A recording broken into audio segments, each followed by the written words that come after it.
The snow fell like accusations at Thanksgiving night, each flake heavy with the weight of unspoken truths. Margaret Carter's old Chevy truck groaned through the suburban streets of Millbrook Heights, windshield wipers fighting a losing battle against the storm. 28 degrees Fahrenheit and dropping fast, the kind of cold that sliced through coats and settled deep in your bones. She hadn't planned to visit Lily tonight. The invitation to the Hughes family feast had been pointedly excluded from her mailbox, as it had been for the past 3 years. But something, call a mother's instinct, called the ghost of her late husband's voice whispering warnings, had pulled her from her own quiet dinner of leftover turkey and driven her across town to the stone mansion where her daughter now lived. The house blazed with warm golden light, every window a tableau of prosperity and celebration.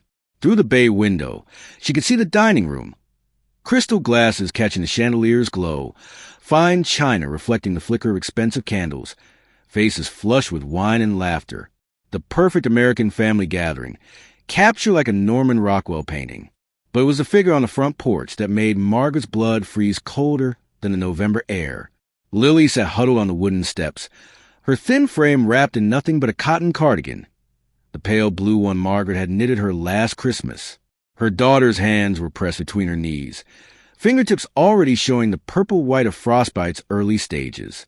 Each breath came out in small, desperate puffs of vapor, and she was shaking, not the gentle tremor of cold, but the violent shuddering of a body pushed beyond its limits. Margaret cut the engine and sat for one heartbeat. 2, watch her 28-year-old daughter slowly freeze, while warmth and merriment blazed just beyond the glass door behind her. The sound of clinking glasses and hearty male laughter drifted out, muffled but unmistakable. The old brass key, the one to her own front door that she'd given Lily years ago, tell her she always had a place to come home, felt heavy in Margaret's coat pocket as she stepped into the biting wind. Her combat boots, the same ones she'd worn through 2 tours as an army medic, crunched through the accumulating snow. Lily, her voice came out rougher than intended. Her daughter looked up, and Margaret saw everything she needed to see in those hazel eyes. The same eyes that had once sparkled with dreams of wedding bells and baby cribs, now dulled with a pain deeper than physical cold. The same eyes that had brightened with hope 3 times, only to be shattered by 3 losses that no mother should have to bear. "Mom." Lily's voice was barely a whisper, cracked from cold and something else. They said I needed to think about my attitude, about being grateful for what I have. Behind them, through the window, Margaret could see Ethan Hughes raising his wine glass in a toast, his mouth moving in animated conversation with his sister Claire. The warm orange glow of the fireplace framed them like actors on a stage, performing the role of family, while the real member of their household sat freezing in the dark. That was when Margaret Carter, retired Army medic, widow, and mother who had seen enough injustice for 10 lifetimes, made a decision that would change everything. She scooped Lily into her arms the way she used to when her daughter was small, and had nightmares about monsters in the closet. Lily weighed almost nothing, her body fragile as bird bones, and she smelled faintly of lavender soap and desperation. Margaret didn't knock. She turned the brass door handle and walked straight into the warmth, carrying her daughter like a child rescued from a burning building. The conversation died instantly. 7 faces turned toward them. Ethan with his wine glass halfway to his lips, his parents Richard and Helen Hughes frozen in their high-backed chairs, his sister Claire with a forkful of cranberry sauce suspended in midair, the hired caterer in the kitchen doorway, clutching a silver serving tray. The only sound was the pop and crackle of the fireplace and Lily's chattering teeth. Margaret set her daughter down gently in the nearest chair, a hand-carved antique that probably cost more than most people's monthly rent, and then straightened to her full height. At 52, she still carried herself with military bearing, shoulders squared, chin raised. The melting snow from her coat began to pool on the Persian rug. When she spoke, her voice carried the authority of someone who had held dying soldiers in her arms and told them they were going home. "You call this family?" The words hit the elegant dining room like a grenade in a cathedral. Helen Hughes's perfectly manicured hand fluttered to her pearl necklace. Richard Hughes set down his wine glass with deliberate care. Ethan opened his mouth, then closed it, his face cycling through surprise, embarrassment, and something darker. But it was the way Lily shrank smaller in the antique chair, pulling that thin cardigan tighter around her shoulders, that told Margaret everything she needed to know about the battle she was about to fight. Outside, the snow continued to fall, covering the suburban street in pristine white. But inside the Hughes mansion, surrounded by the trappings of wealth and respectability, something much uglier was about to be exposed to the light. The grandfather clock in the hallway chimed 9 o'clock, its resonant notes hanging in the air like a countdown to war. Margaret looked around the dining room, taking in every detail with the trained eye of a combat medic who had learned to assess situations in seconds. The table was set for 8. Expensive bone china, sterling silver, cloth napkins folded into perfect triangles. But only 7 chairs were occupied. Lily's place setting was nowhere to be seen. Margaret. Richard Hughes rose from head of the table, his voice carrying the smooth authority of a man accustomed to controlling conversations. At 65, he still cut an imposing figure, silver-haired, broad-shouldered, wearing a navy blazer that probably cost more than Margaret's monthly pension. "This is unexpected. We weren't expecting you tonight." Clearly, Margaret's eyes swept the table again, then fixed on her son-in-law. "Ethan, why is your wife sitting outside in 28-degree weather?" Ethan Hughes shifted uncomfortably in his chair.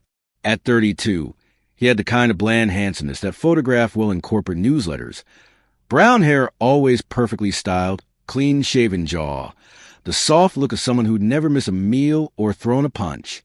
His silk tie was loosened just enough to suggest relaxation, his cheeks flushed with wine and fireplace warmth. "Mom, Lily was upset earlier. We thought some fresh air might help her clear her head." "Fresh air." Margaret repeated the word slowly, as if tasting something bitter. "In a snowstorm, without a coat." Helen Hughes dabbed at the corner of her mouth with her napkin, a gesture so precise it looked practiced. Everything about Richard's wife was precise. Her silver hair sculpted into immaculate waves, her makeup applied with the skill of a woman who had never appeared in public looking less than perfect.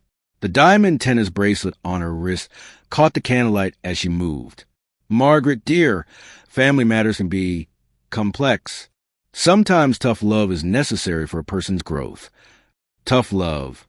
Margaret felt something hot and dangerous rising in her chest, the same fury that had once driven her to drag wounded soldiers to safety under enemy fire. "Is that what we're calling it?" Lily hadn't said a word. She sat in the antique chair like a ghost at her own funeral, staring down at her hands. The blue cardigan, Margaret's handiwork, every stitch infused with mother's love, hung loose on her frame. When had her daughter become so thin? When had those bright eyes grown so hollow? Claire Hughes Morrison leaned back in her chair, with a satisfied air of someone watching a long-awaited show. At 35, Ethan's older sister had inherited her father's calculating nature and her mother's talent for cruelty disguised as concern. Her auburn hair was swept up in an elegant chignon, and her black cocktail dress probably cost more than most people's car payments. "Really, Margaret, this dramatics isn't necessary. Lily understands that actions have consequences. Don't you, Lily?" Still, Lily said nothing. But Margaret saw the way her daughter's shoulders hunched, the way her breathing became shallow and rapid. She recognized the signs. She'd seen them in soldiers suffering from invisible wounds, the kind that didn't bleed but never stopped hurting. The hired caterer, a middle-aged woman with kind eyes, had disappeared back into the kitchen. Smart woman. Margaret wished she could do the same, could take Lily by the hand and walk away from this poisoned tableau. But some battles couldn't be avoided, only fought. What actions? Margaret's voice was getting quieter, which anyone who knew her would recognize as a warning sign. What exactly did my daughter do that earned her a seat on the porch in a snowstorm? The silence stretched tight as a wire. The grandfather clock ticked away seconds that felt like hours. Finally, Helen Hughes set down her wine glass with a soft clink. "Your daughter has been difficult lately, moody, ungrateful. We've given her a beautiful home, a loving family, everything a woman could want, and yet she seems determined to sulk and feel sorry for herself. Ungrateful for what? For this." Helen's gesture encompassed the elegant dining room. the crystal chandelier, the oil paintings on the walls. For being welcomed into a family that has given her opportunities she never could have imagined in that little apartment you raise her in. Margaret felt a familiar tightness in her jaw that preceded either violence or words sharp enough to cut. She chose words, but just barely. Opportunities like sitting outside in a snowstorm. Opportunities to grow up, Richard interjected, his tone reasonable but firm. To understand that marriage isn't just about taking, it's about giving, about contributing to the family legacy. And what exactly is she supposed to contribute? The question hung in the air like smoke from a fired gun. Margaret watched as glances passed between the Hughes family members. Quick, loaded exchanges that spoke of conversations held in private. Decisions made without Lily's input. It was Ethan who finally answered, and his words confirmed Margaret's worst fears. A child, Mom. We've been married 3 years. It's time for Lily to give us what families need, what my parents deserve. A grandchild to carry on the Hughes name. Lily made a sound, soft, broken, like something small and wounded. Margaret's hands clenched into fists at her sides. She's tried, Margaret said, her voice deadly quiet. 3 times she's tried. 3 times she's lost. Excuses, Helen cut her off. Other women manage it just fine. Look at Claire, 3 beautiful children, no trouble at all. But Lily seems to think that being delicate and fragile makes her special somehow.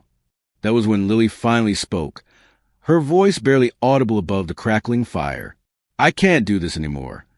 The words were simple, but they carried the weight of 3 years of trying to be someone she wasn't, of swallowing criticism and cruelty disguised as guidance, of losing babies and being told it was her fault, her failure, her inadequacy. Margaret looked at her daughter, really looked at her, and saw not the confident young woman who had walked down the aisle 3 years ago, but a broken shell of a person who had been systematically dismantled by people who called themselves family. The snow outside was falling harder now, painting the windows white. But inside, the warmth felt like a lie, the golden light revealing truths too ugly to ignore. Margaret walked to the fireplace, her boots leaving dark prints on the Persian rug. The mantelpiece displayed a gallery of Hughes family photographs, Richard shaking hands with mayors and senators, Helen at charity galas, Claire's children posing in Easter outfits, Ethan receiving some corporate award. In the center, like a focal point of pride, sat a silver-framed photo of the Hughes family patriarch, Richard's father, standing beside a massive factory with Hughes Industries emblazoned across the brick facade. Notably absent from this shrine to success, any photo of Lily. Tell me about the miscarriages, Margaret said, not turning around. Her reflection in the window showed a woman who had learned to keep her emotions locked tight, but the storm building behind her eyes was unmistakable. Margaret, Richard began. Tell me. She turned back to face them, and something in her expression made Ethan reach for his wine glass with a hand that wasn't quite steady. Tell me about what happened to my daughter's babies. The silence stretched like a taut cable. Outside, the wind had picked up, rattling the windows in their frames. The elegant dining room suddenly felt smaller, more confined, as if the walls were closing in. Helen Hughes smoothed her napkin with precise fingers. Pregnancy loss is unfortunate, of course, but it's hardly uncommon. The important thing is to try again, not to dwell on. The first one was at 12 weeks. Lily's voice was so quiet they all had to strain to hear her. I was spotting, and I asked Ethan to take me to the doctor, but he had a client dinner. Said it was probably nothing, that I was being dramatic. Margaret's hands slowly curled into fists. By the time I drove myself to the emergency room, it was too late. Lily's eyes remained fixed on her hands. The doctor said if I'd come in sooner. Medical professionals love to assign blame, Helen said dismissively. It's easier than admitting they don't know everything. The second pregnancy was much the same. The second pregnancy, Lily continued as if Helen hadn't spoken. I was on bed rest. The doctor said complete rest, no stress. But there was the Hughes Industries anniversary gala. 400 guests, and Helen said I couldn't possibly miss it. Said people would talk if the young Mrs. Hughes wasn't there to support her husband. Claire shifted in her chair, suddenly finding her wine glass fascinating. I went, stood for hours in heels and a tight dress. smiling and making small talk while my back ached and my feet swelled. I started bleeding in the bathroom at the country club. Lost a baby at 16 weeks. Margaret's voice came out like gravel. And the third, Lily's breath caught. The third made it to 20 weeks. We knew it was a girl. I had names picked out, had started decorating the nursery. But the stress of the previous losses, the constant criticism, She looked up at her husband for the first time. The constant reminders that I was disappointing everyone, that I wasn't good enough, that I was failing the family. My blood pressure spiked. Preeclampsia. I nearly died along with her. The grandfather clock chimed the half hour. 9:30 on Thanksgiving night, and Margaret Carter was learning that her daughter had been slowly murdered, piece by piece, in a house that looked like a magazine cover.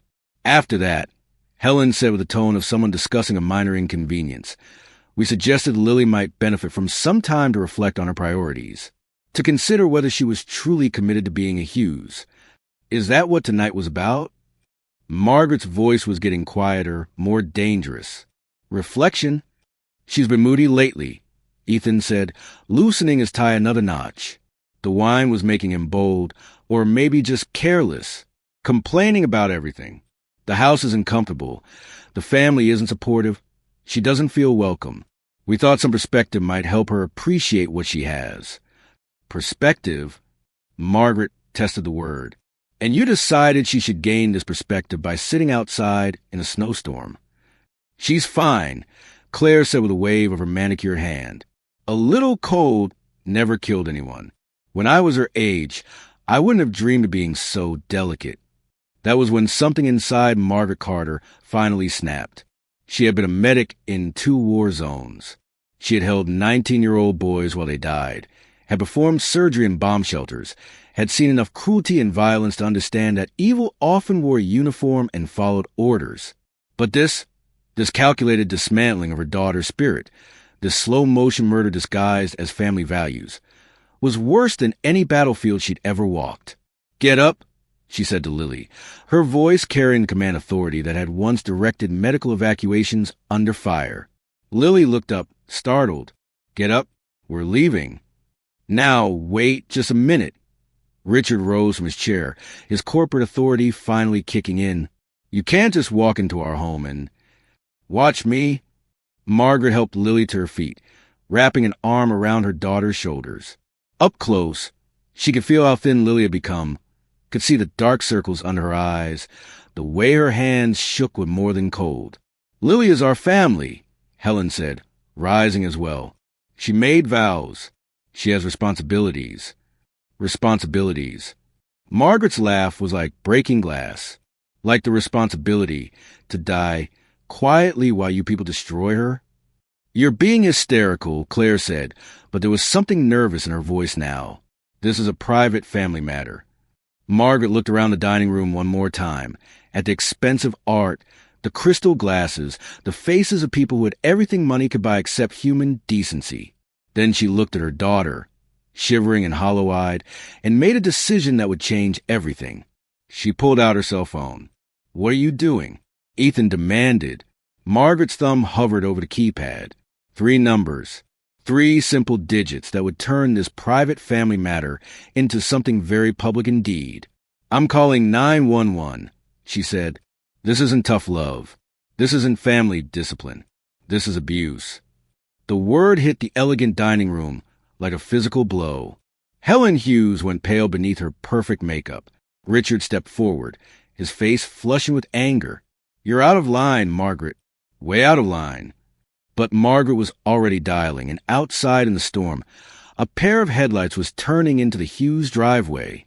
Officer Michael Torres, making his routine patrol of Millbrook Heights' most expensive neighborhood, was about to walk into the middle of a war zone.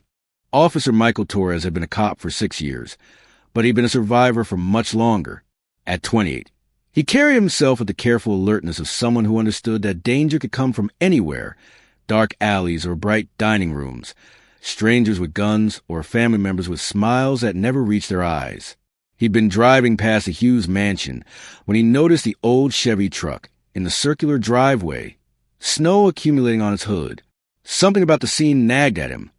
Not the expensive house or the warm lights, but the truck that clearly didn't belong. In his experience, things that didn't belong usually meant trouble was brewing. The 911 call came through his radio just as he was debating whether to stop and check on things. Domestic disturbance at 1247 Elm Ridge Drive. Caller reports family conflict, possible abuse situation. Torres knew that address. He'd grown up 8 blocks away in a house that would have fit inside the Hughes 3-car garage.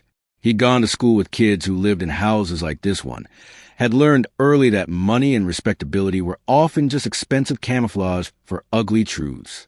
He parked behind the Chevy and approached the front door, noting the wet footprints on the porch steps, the disturbed snow that suggested someone had been sitting outside for a while. Through the tall windows, he could see figures moving in the dining room, animated gestures, raised voices, the body language of confrontation. The door opened before he could knock. "Thank God," said a woman with gray-streaked hair and the bearing of someone accustomed to taking charge. She wore a practical winter coat and combat boots, and her eyes held the kind of steady intensity Torres recognized from his own mirror. Military, he thought immediately. Someone who'd seen enough to know when a situation was going sideways. "I'm Officer Torres. You called 911. Margaret Carter. This is my daughter, Lily." She gestured to a young woman huddled behind her, wrapped in a thin cardigan that was completely inadequate for the weather. Even in the porch light, Torres could see she was shivering violently. "Ma'am, you need to get inside. It's 28 degrees out here." "That's the problem," Margaret said grimly. "My daughter has been sitting outside in this weather for over an hour." Her husband's family thought she needed to reflect on her attitude. Torres felt something cold settle in his stomach that had nothing to do with the weather.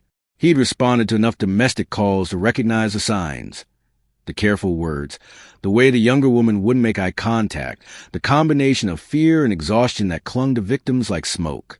"Sir," a man appeared in the doorway behind Margaret, tall, clean-cut, wearing the kind of casual, expensive clothes that whispered wealth rather than shouting it.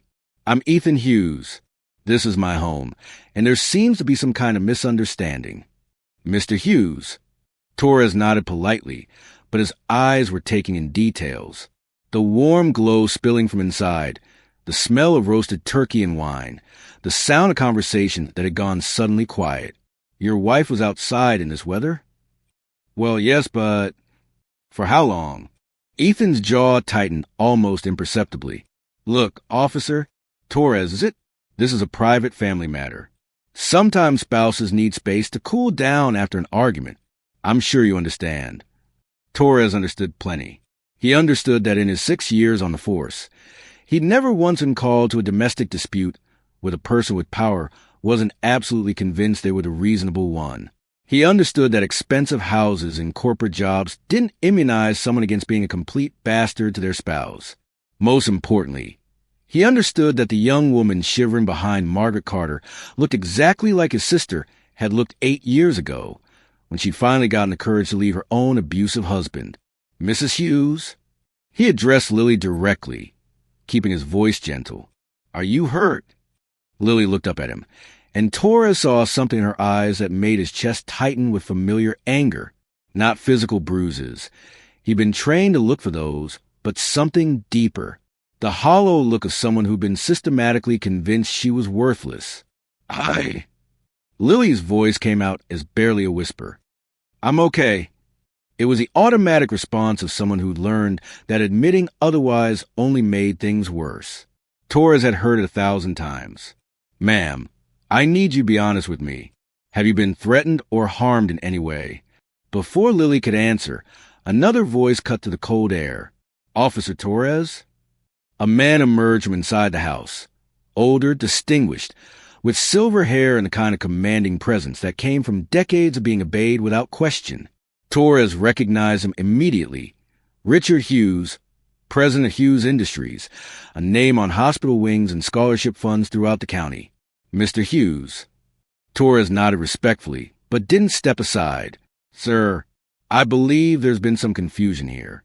My daughter-in-law has been having some emotional difficulties lately. Grief from pregnancy losses, you understand. Sometimes she acts out for attention. Her mother-in-law thought some fresh air might help clear her head.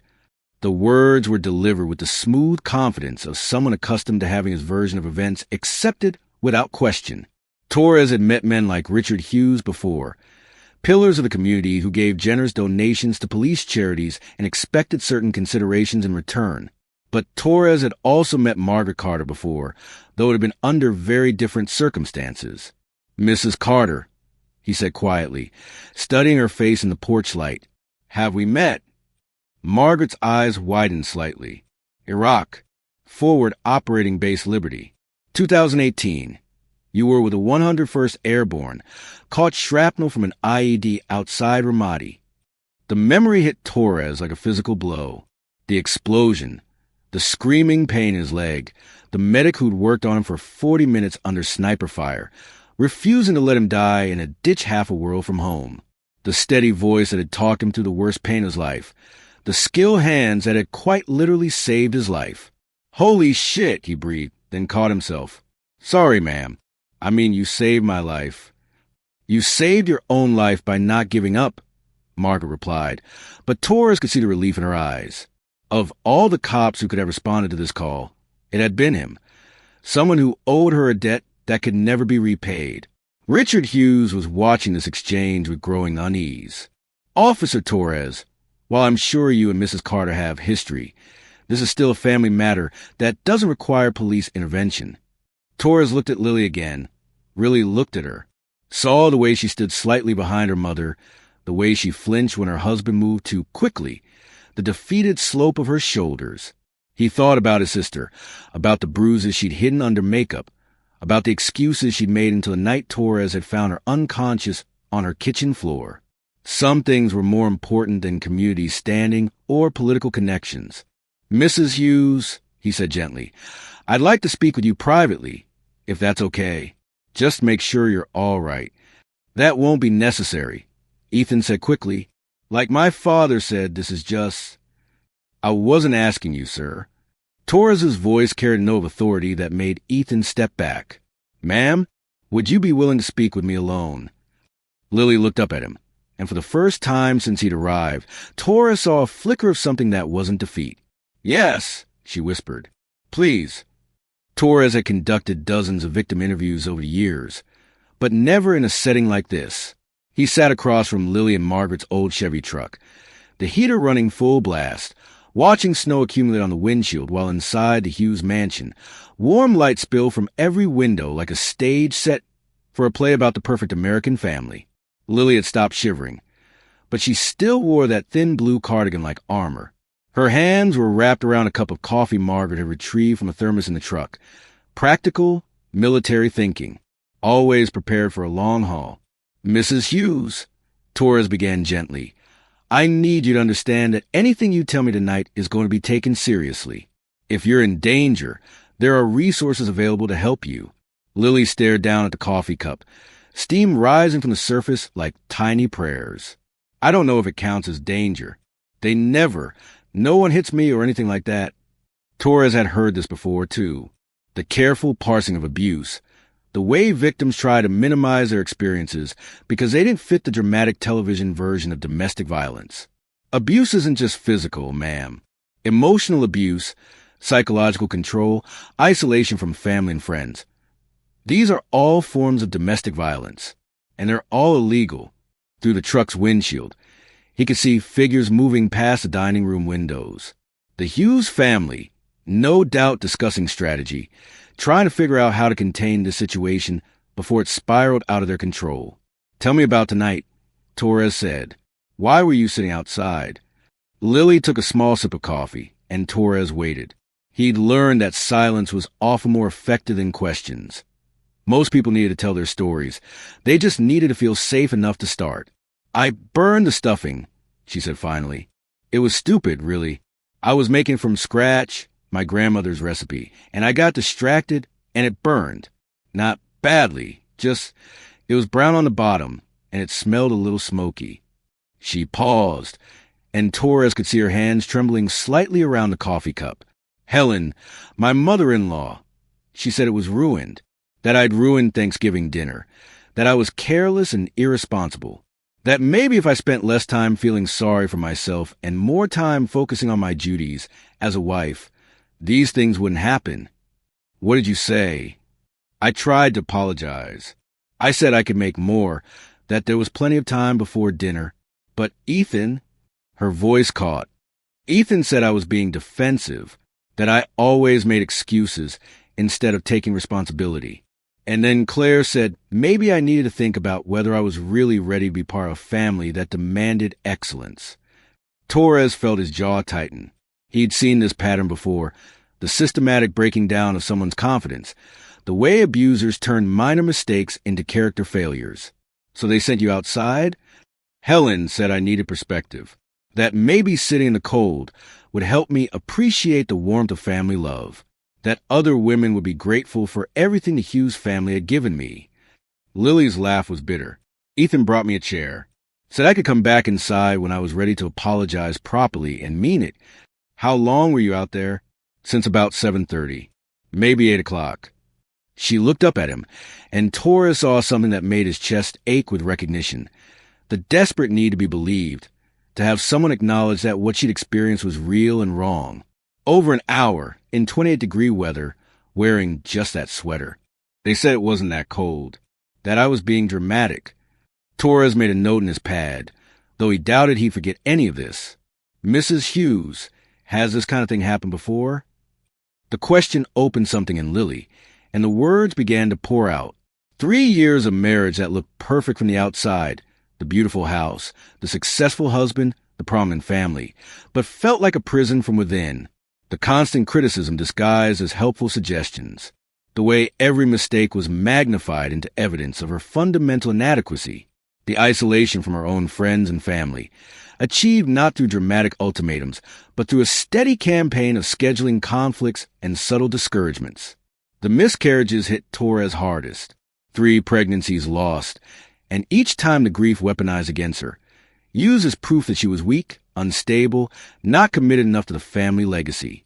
After the 3rd one, Lily whispered, when I was still in the hospital, Helen came to visit. She brought flowers and sat by my bed and told me that maybe this was God's way of saying I wasn't ready to be a mother yet, that maybe I needed to work on myself first, become the kind of woman who deserved children. Torres had to look away for a moment. In his peripheral vision, he could see Margaret pacing back and forth on the Hughes' front porch, her military bearing intact despite the storm swirling around her.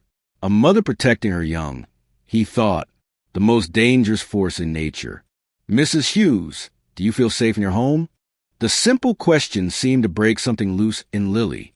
No, she whispered, and then louder, as if testing the word. No, I don't feel safe anywhere anymore. I feel like I'm walking on glass all the time, like any wrong step will... She gestured helplessly. They're not bad people, Officer Torres. They're successful, respected. They give to charity. They go to church. They're pillars of community. But living with them feels like drowning in warm water. Torres wrote that down, drowning in warm water, in his experience. The victims who could articulate their experiences so clearly were the ones ready to be saved. Is there somewhere you can go tonight? Someone you can stay with? My mother's. But... Lily looked toward the mansion, and Torres saw fear flicker across her face. They'll say I'm being unstable again. Emotional. They'll say I'm having another breakdown and need help. Mrs. Hughes, do you want to press charges? The question hung in the air between them like a challenge. Torres knew the statistics. Most domestic abuse victims weren't ready to take legal action the first time they talked to police. But he also knew that documenting everything now would matter later, when she was ready to fight back. Lily stared at the mansion, at the warm golden light that had once promised her everything she'd ever wanted. What would I charge them with? Being mean to me? Making me sit outside? Reckless endangerment, for starters. Forcing someone to stay outside in potentially life-threatening weather conditions is a crime, regardless of your relationship. Add an emotional abuse, psychological torture. Torres met her eyes in the dim light of the truck cab. What they did to you tonight wasn't discipline or tough love. It was punishment designed to break you down. And it's illegal. Outside, the wind was picking up, rattling the truck and driving snow against the windows and sheets. But inside the cab, something was changing in Lily's posture, in the set of her shoulders. If I press charges, what happens? I write a report. You give a statement. The DA decides whether to prosecute. But here's what I can tell you from experience. This won't get better on its own. Men like your husband, families like his, they don't change just because you ask nicely. They change when there are consequences. Lily, the Hughes family was waiting in the living room when Torres and Lily returned to the house, arranged like a tribunal with Richard in the leather wingback chair that clearly served as his throne, Helen perched on the antique sofa, with her pearls gleaming in the firelight, and Ethan and Claire flanking them like matching bookends. Margaret stood by the window, watching the storm, but Torres could see the tension in her shoulders. The hired caterer had vanished, probably paid handsomely for her discretion. The elegant Thanksgiving dinner sat abandoned in the dining room. Crystal glasses still half full of wine, turkey growing cold on the bone china plates. The perfect Norman Rockwell scene had curdled into something that would never make it into a magazine. Well, Richard said as they entered, his voice carrying the smooth authority of someone accustomed to controlling narratives. I trust we've cleared up this misunderstanding.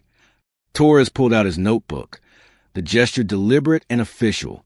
Mr. Hughes, I need to inform you that your daughter-in-law has decided to file a complaint regarding tonight's incident. The temperature in the room seemed to drop 10 degrees. Helen's perfectly manicured hand fluttered to her throat. Claire set down her wine glass with a sharp clink. A complaint. Richard's eyebrows rose in what looked like genuine surprise. Officer Torres, surely you can see this is a family matter that got blown out of proportion. Sometimes emotions run high during the holidays. Sir, forcing someone to remain outside in potentially life-threatening weather conditions constitutes reckless endangerment under state law. The circumstances, the duration, the weather conditions, the deliberate nature of the act, elevate this beyond a simple family dispute. Ethan stepped forward, his face flushed with wine and indignation. This is ridiculous. Lily, you're being completely unreasonable. Tell him this is all a misunderstanding. Lily moved closer to her mother, and Torres noted the way she instinctively sought protection. It's not a misunderstanding, Ethan. I could have died out there. You were outside for an hour, not a week, Claire said with dismissive wave. Let's not be dramatic about this. Torres consulted his notebook. According to the National Weather Service, the current temperature is 28 degrees Fahrenheit, with a wind chill factor of 19 degrees. Hypothermia can begin to set in within 30 minutes under these conditions, especially for someone wearing inadequate clothing. He looked up at Claire. Your sister-in-law was outside for over 90 minutes wearing only a cotton cardigan. She could have come inside any time, Helen said, her voice carrying the slight tremor of someone whose perfect world was beginning to crack. All she had to do was apologize. Apologize for what exactly? Margaret spoke for the first time since they'd returned, her voice cutting through the room like a blade. For her attitude, Helen replied, lifting her chin. For being ungrateful and difficult. For ruining Thanksgiving dinner with her carelessness. She burned some stuffing, Margaret said flatly. And for that, you sentenced her to freeze to death on your porch. No one was going to freeze to death, Richard interjected, but there was less certainty in his voice now. Helen simply thought some reflection might help Lily gain perspective on her behavior. Torres had heard enough. He'd seen this dance before. The way abusers rationalize their actions, how they painted themselves as the reasonable ones deal with an unreasonable victim. The Hughes family was textbook in their approach. Minimize the harm, blame the victim, and appeal to authority and respectability to escape consequences. Mrs. Hughes, he said, addressing Helen directly, did you instruct your daughter-in-law to remain outside? Helen's mouth opened and closed like a fish gasping for air. We suggested she might benefit from some time to think. And when she expressed discomfort with the cold, she didn't say anything about being uncomfortable. Ethan said quickly, she just sat there. Because you told her she couldn't come back inside until she was ready to apologize properly, Torres said, consulting his notes. Is that correct? The silence stretched tight as a wire. Through the tall windows, Torres could see the snow falling harder, accumulating on the sills and in the corners of the glass. The storm that had hidden Lily's suffering was now illuminating it for everyone to see. "This is harassment," Richard said suddenly, his corporate authority finally kicking into gear. "Officer Torres, I know your supervisor. Chief Morrison and I serve on the hospital board together. I think he'd be very interested to know that one of his officers is threatening respected members of the community over a simple family disagreement." Torres had been waiting for this moment. The subtle threat disguised as name-dropping, the reminder of connections and influence. He'd seen it before, and it never got easier to hear. But he'd also learned something important in his 6 years on the force. Doing the right thing was often politically inconvenient, but it was still the right thing. "Sir, you're welcome to call Chief Morrison. In fact, I'll be filing a full report that he'll see first thing Monday morning. But right now, I have a victim who's asked to press charges, and that's exactly what I'm going to facilitate." "Victim?" Claire laughed, the sound sharp and ugly in the elegant room. "Lily's not a victim. She's a drama queen who can't handle adult responsibilities. This whole performance is just another way for her to avoid dealing with her own failures." That was when Margaret Carter finally lost the iron control she'd maintained all evening. "Failures?" Her voice was quiet, but Torres heard the danger in it. "You want to talk about failures? Let's talk about a family so broken they torture a grieving woman for sport. Let's talk about people so cruel they think freezing someone is appropriate discipline. Let's talk about the kind of failures that produce sons who watch their wives suffer and do nothing to help." "That's enough." Richard stood up, his face flushed with anger. "You don't know what you're talking about. We've given Lily everything." "Everything except kindness," Margaret shot back. "Everything except compassion. Everything except the basic human decency. To treat her like a person instead of a disappointment." Helen rose as well, her perfect composure finally cracking. "How dare you come into our home and judge us? We are good people. We go to church, we get a charity, we support the community. We don't deserve this treatment." "And Lily didn't deserve to nearly freeze to death on your porch," Torres said firmly. "Ma'am, your community standing doesn't give you the right to abuse your family members." "Abuse?" Richard's voice rose to a near shout. "This is not abuse. This is a family trying to help a troubled young woman learn some responsibility." The word hung in the air like a confession. Torres had them now. The admission he'd been waiting for. They confirmed that Lily's punishment had been deliberate, calculated, intended to cause suffering until she complied with their demands. "Mr. Hughes," Torres said formally, "I'm placing you and your wife under arrest for reckless endangerment and domestic abuse." The elegant living room erupted. Helen gasped and clutched her pearls. Claire began protesting loudly about lawsuits and false arrests. Ethan stepped toward Torres with his fists clenched, then thought better of it when he saw the officer's hand move toward his service weapon. But it was Richard's reaction that told Torres everything he needed to know about how this would play out. The older man didn't protest his innocence or demand to call his lawyer. Instead, his face went cold and calculating. And when he spoke, his voice carried the quiet menace of someone used to get his way through intimidation. "Officer Torres, you're making a very serious mistake. My family has significant influence in this community. Arresting us based on the word of an unstable woman with a history of emotional problems will not end well for your career." Torres met his gaze steadily. "Sir, are you threatening a police officer in the course of his duties?" Richard smiled, but there was no warmth in it. "I'm simply pointing out the reality of the situation. Justice in this town has always been a matter of perspective. And perspective, Officer Torres, is often determined by who has the most to lose." Torres pulled out his handcuffs. The metallic click unnaturally loud in the suddenly quiet room. But as he moved toward Richard Hughes, he caught a glimpse of movement outside the window. More headlights turning into the driveway. The flash of emergency strobes cutting through the storm. Backup had arrived, and with it, the realization that this quiet Thanksgiving night was about to become something much bigger than a simple domestic dispute. Chief Morrison arrived with the backup units, his patrol car sliding slightly on the snow-covered driveway before coming to a stop behind Torres's vehicle. At 55, Morrison had the weathered look of a man who'd spent 3 decades dealing with the worst humanity had to offer. But his expression as he approached the Hughes mansion was carefully neutral, the face of someone walking into a political minefield. Torres met him at the front door, snow swirling around them both. "Talk to me, Torres. What V we got here?" "Domestic abuse case, Chief. Victim was forced to remain outside in sub-freezing weather for over 90 minutes as punishment for burning food. I've got her statement, physical evidence of endangerment, and admissions from the perpetrators that the action was deliberate." Morrison's eyes flicked toward the warm glow of the house, then back to Torres.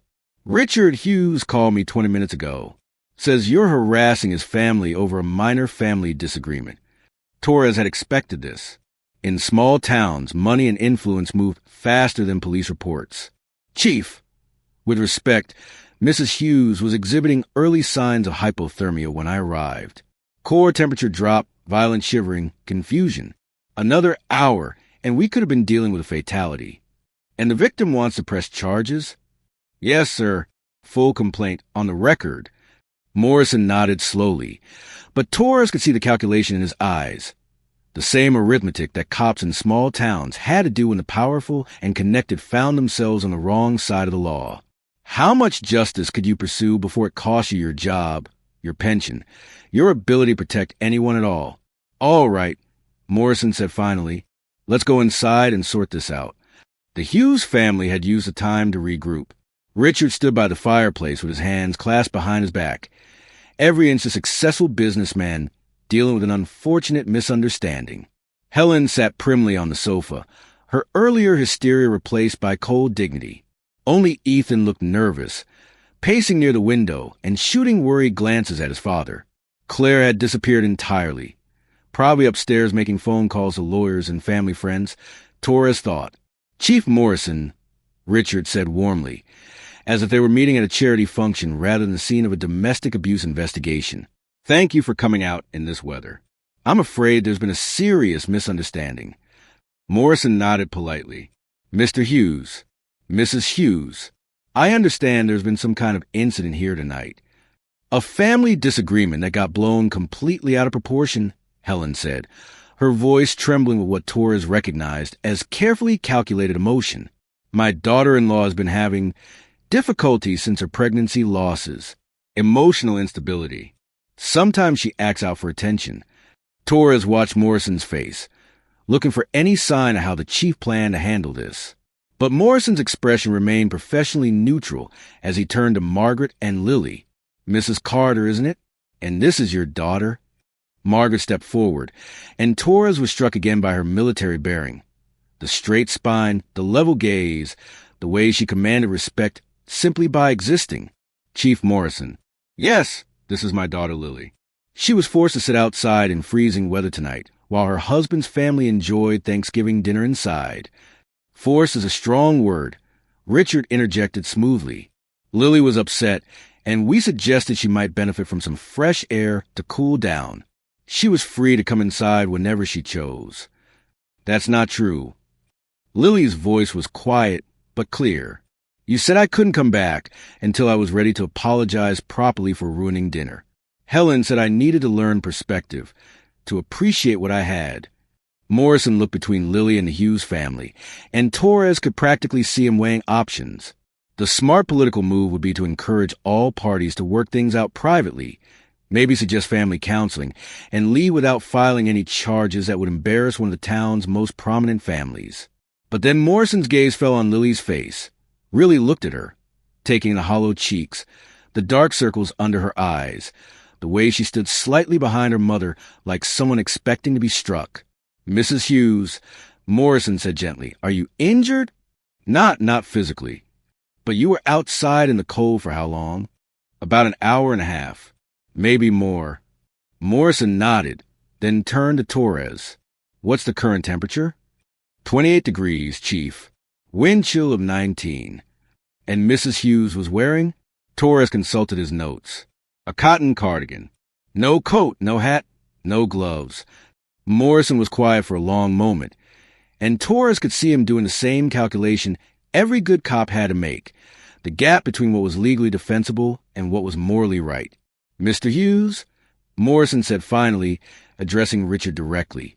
Did you instruct your daughter-in-law to remain outside? We suggested she might benefit from some time to think about her behavior. Richard replied carefully. Sometimes difficult people need clear boundaries. And you didn't allow her back inside for over an hour, despite sub-freezing temperatures? She was free to come inside when she was ready to act like an adult.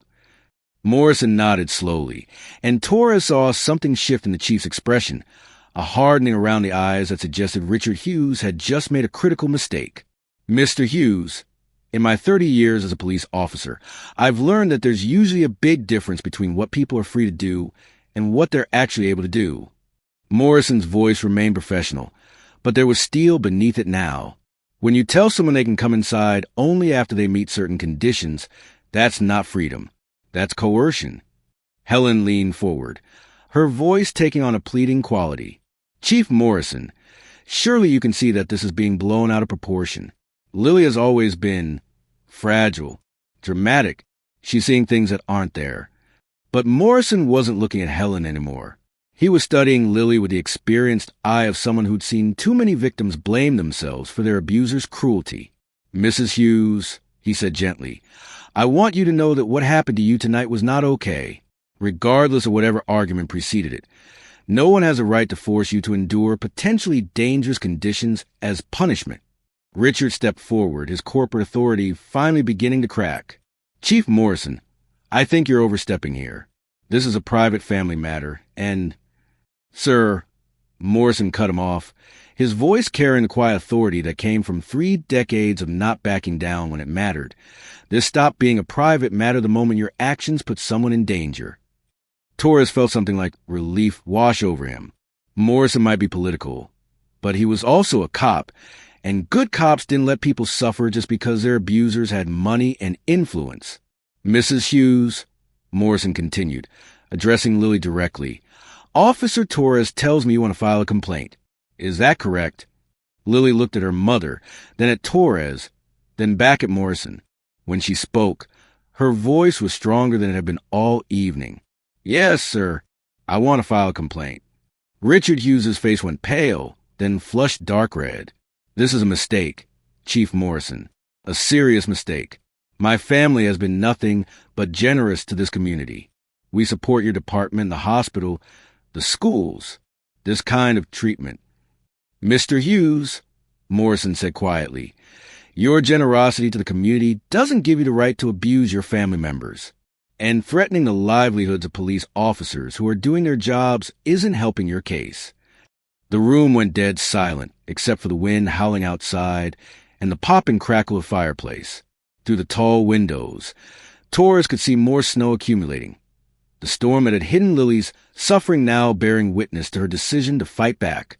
Morrison turned to Torres. Officer, please take Mrs. Hughes' statement. Full report by the book. Then he faced the Hughes family, his expression grave. Mr. and Mrs. Hughes, you're both under arrest for reckless endangerment and domestic abuse. Helen gasped and clutched Richard's arm, her perfect composure finally shattering completely. You can't do this. We're good people. We go to church. But Morrison was already reaching for his handcuffs, and Torres knew that sometimes, just sometimes, justice found a way to break through money and influence and social standing. Outside, the storm continued to rage, but inside the Hughes mansion, a different kind of storm was finally breaking in favor of the truth. The arrest of Richard and Helen Hughes on Thanksgiving night became the kind of story that small towns feed on for months. By Friday morning, news vans from 3 different stations had parked outside the Hughes mansion, their reporters doing stand-ups against the backdrop of the elegant house that had hidden such ugly truths. Margaret sat in her small kitchen, watching the coverage on her ancient television, while Lily slept in the bedroom that had remained unchanged since high school. Same pale yellow walls, same bookshelf full of romance novels and college textbooks, same patchwork quilt Margaret had made when her daughter first went away to school. The irony wasn't lost on her. Lily had married into wealth and privilege, had lived in a house worth 20 times Margaret's modest ranch home, had worn clothes that cost more than Margaret's monthly pension. But it was this simple kitchen, with its worn linoleum and hand-me-down appliances, that had become a sanctuary. The phone had been ringing all morning. Reporters wanting statements, neighbors expressing shock and support in equal measure, old Army friends who'd seen the story on national news and wanted to check on her. Margaret had stopped answering after the fifth call from a producer who wanted to book her on a talk show to discuss standing up to wealthy abusers. Some battles weren't meant for television. Officer Torres knocked on her front door just after noon, snow still clinging to his uniform jacket. Margaret could see the exhaustion in his eyes. He'd probably been up all night writing reports and fielding calls from supervisors who were suddenly very interested in a case they'd likely hope would go away quietly. "How's she doing?" he asked, accepting a cup of coffee and settling into the kitchen chair that creaked under his weight. "Sleeping. First real sleep she's had in months, I think. Her body's finally letting go of all that fear it's been carrying." Torres nodded. "I wanted to update you on the charges. DA's office is moving forward with reckless endangerment in the first degree. That a felony because of the weather conditions and duration. They're also adding charges of domestic abuse and intimidation." Margaret felt something loosen in her chest that she hadn't realized was wound tight. "And bail," set at $50,000 each. Richard made it within 2 hours. Probably had his lawyer on speed dial. Helen's still in county lockup, apparently having some kind of breakdown. Through the kitchen window, Margaret could see Mrs. Patterson from next door peeking through her curtains at Torres's patrol car. By evening, the whole neighborhood would know that Officer Torres had come by personally, which would fuel another round of speculation about Margaret's connection to the case. "Mrs. Carter," Torres said carefully, "I need to warn you about what's coming. Richard Hughes has already hired Winston and Associates. They're the most expensive defense firm in the state. They're going to come after Lily hard, try to paint her as unstable, unreliable, looking for attention." Margaret had expected this. She'd seen enough powerful men fall to know that they rarely went down without trying to drag their accusers with them. "She's stronger than they think," Margaret said. "Stronger than she knows right now, too. 3 years of that family's poison doesn't erase 25 years of good raising." Torres smiled at that, the first genuine expression she'd seen from him since this whole thing started. "You raised a good daughter, ma'am. Took courage to speak up last night. Took you believing her. A lot of cops would have looked at that house, that family, and decided it wasn't worth the trouble." "Yeah, well," Torres set down his coffee cup, "I learned a long time ago that the worst monsters usually have the best addresses." After he left, Margaret sat alone in her kitchen, listening to the old house settle around her. Through the thin walls, she could hear Lily stirring in the bedroom, probably waking up to the disorientation of being somewhere safe for the first time in years. The kitchen table where Margaret sat had been her husband's last project before the cancer took him. Solid oak he crafted himself, sanded smooth and finished with the kind of care that came from knowing your time was limited. He wanted to leave something permanent, something that would outlast him and serve his family for generations.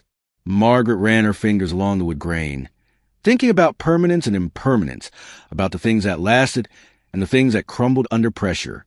The Hughes mansion was built to impress, but it had been hollow at the core. This simple kitchen table was built to serve, and it had held up through homework sessions and family dinners, arguments and reconciliations, late-night conversations between a mother and daughter trying to figure out how to navigate a world that wasn't always kind to women who spoke their minds. "Mom." Lily appeared in the kitchen doorway, wearing an old pair of flannel pajamas Margaret had kept in the dresser drawer for visits that had become increasingly rare. Without makeup and expensive clothes, she looked younger, more like the girl who'd once sat at the same table doing algebra homework and complaining about boys. "How are you feeling, baby?"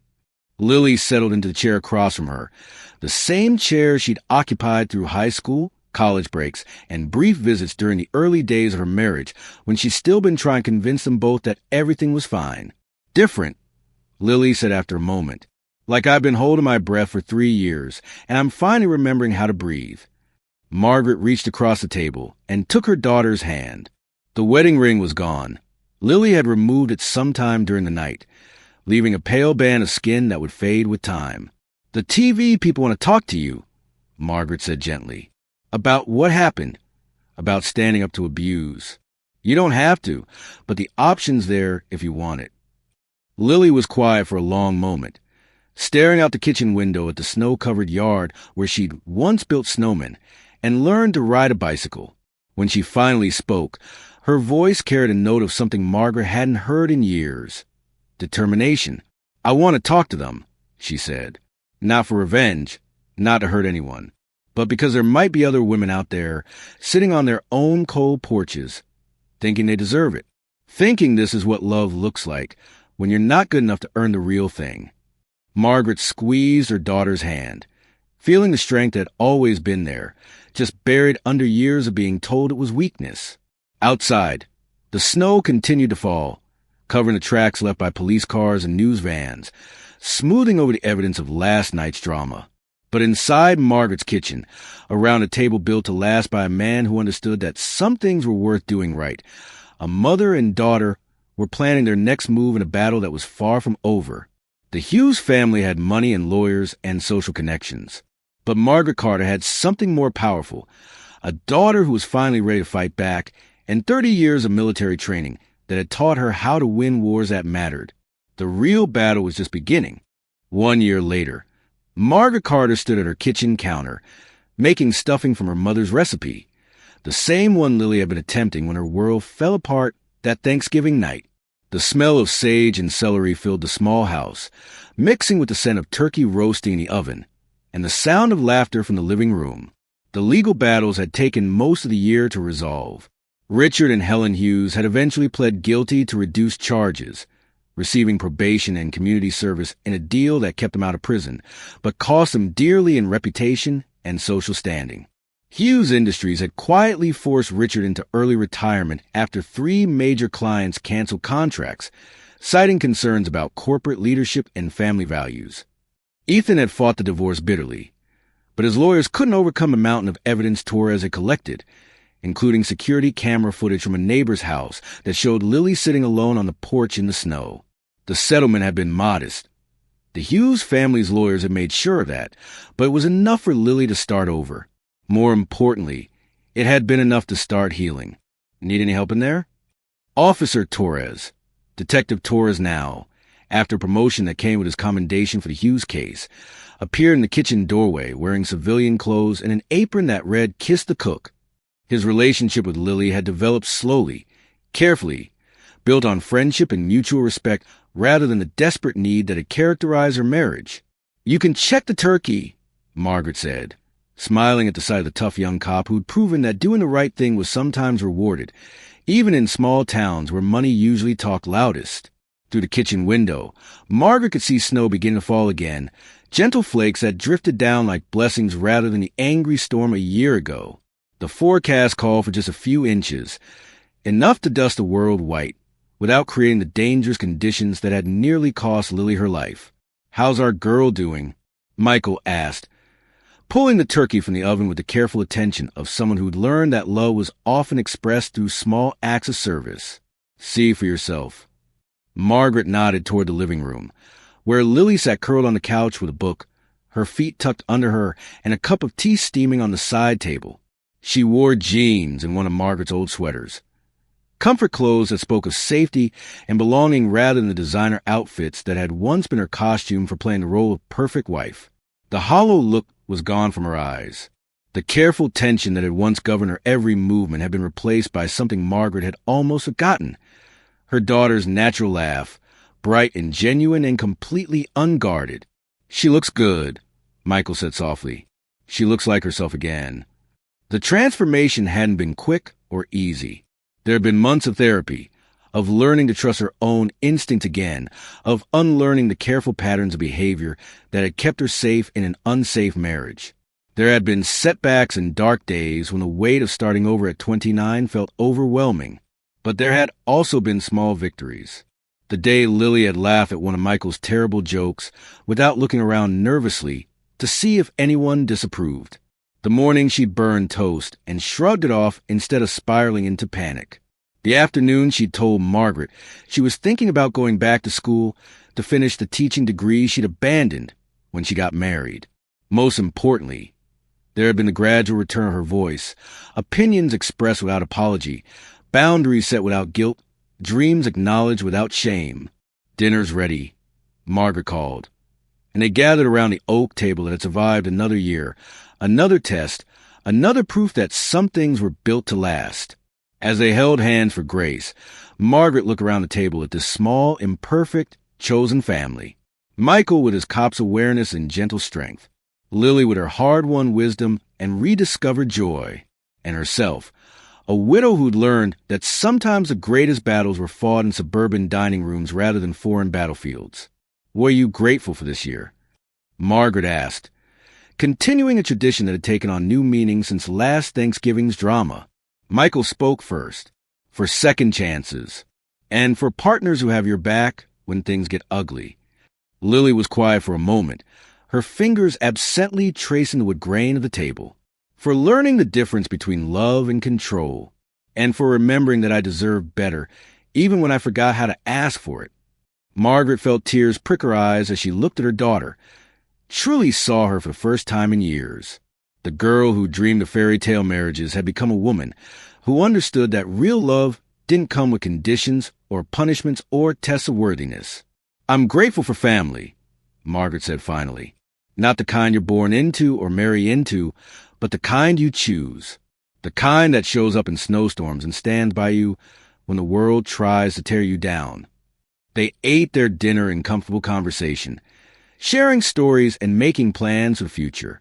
As the evening wore on and the snow continued to fall outside, Margaret felt the deep satisfaction of a battle well fought and a daughter well saved. The Hughes mansion stood empty now, a for sale sign planted in the front yard like a surrender flag. Helen had moved to Florida to live with her sister.